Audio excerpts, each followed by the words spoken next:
Duydun mu başıma geleni felek? Duydun mu başıma geleni felek? Bırakmadın bir gün biz murad alak, bırakmadın bir gün biz murad alak.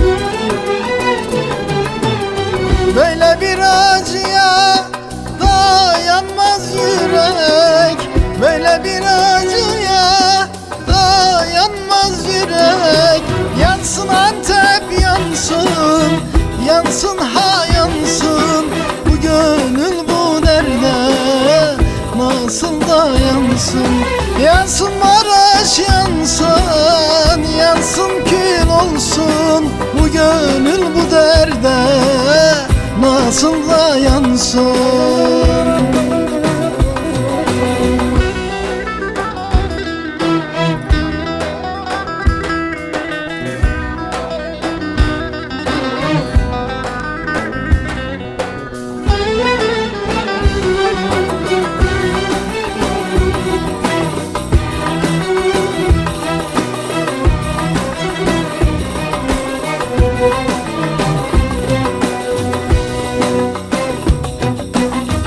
Antep'ten Maraş'a yol uzar gider, Antep'ten Maraş'a yol uzar gider.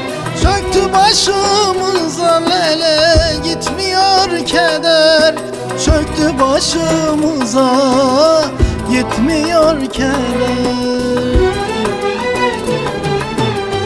Bu nasıl talihmiş, bu nasıl kader? Bu nasıl talihmiş, bu nasıl kader? Yansın Antep yansın, yansın ha yansın, bu gönül bu derde nasıl dayansın? Yansın Maraş yansın, yansın kül olsun, bu gönül bu derde nasıl dayansın?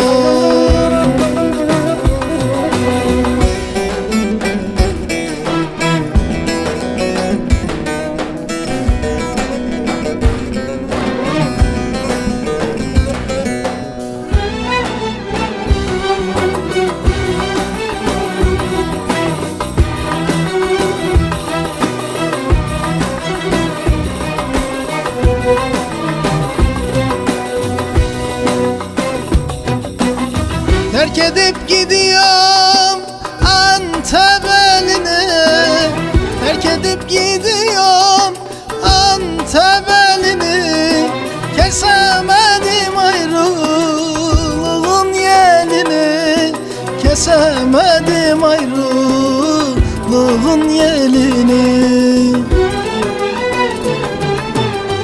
Aldılar elimden nazo gelini, aldılar elimden nazo gelini. Yansın Antep yansın, yansın ha yansın, bu gönül bu derde nasıl dayansın? Yansın Maraş yansın, yansın kül olsun, bu gönül bu derde nasıl dayansın?